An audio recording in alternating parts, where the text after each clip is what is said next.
Lastly, Matt, too, since we have you here, I mean, you're back writing for Rolling Stone these days. Rolling Stone has, itself been mired in some controversy, and you commented on it at the time with the UVA rape story, saying, first, like everyone else at the magazine, I'm both mortified and sorry for the public, for anyone affected, and for the source herself.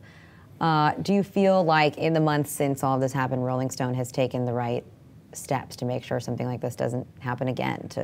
Yeah, I mean, I hope so. They invited the Columbia Journalism Review to come in and do this post-mortem, and I think there was a sincere effort at the magazine to try to figure out what had gone wrong, because again, my experience with fact-checking at Rolling Stone was completely different from what happened in this case, and we've always, I thought, had a very rigorous fact-checking department at the magazine.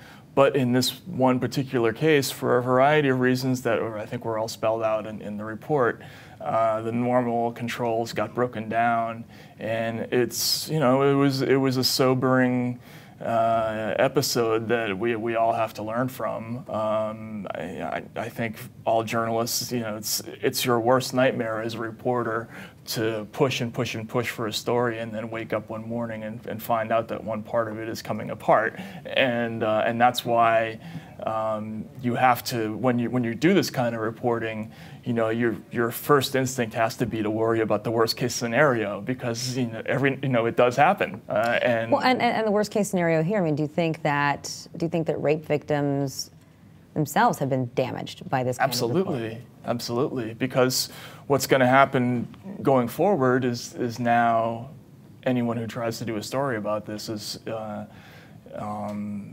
going to look at what happened with the Rolling Stone UVA story, and that's unfortunate. And we, I know the magazine, people at the magazine feel terrible about that most of all.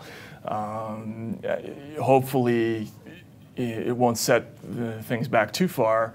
One way around that, would be for people to cover cases that have already been adjudicated, and so that there isn't, the reporters don't have to go out on a limb to say that this or that happened. They can rely on something that happened, that's already been proven in court. Because the issue is what it is. It's not like it doesn't exist. It's not like it isn't a problem. It just, in this case, it turned out that there were problems with the story, and but there is an issue. So we hope we didn't set it back too far.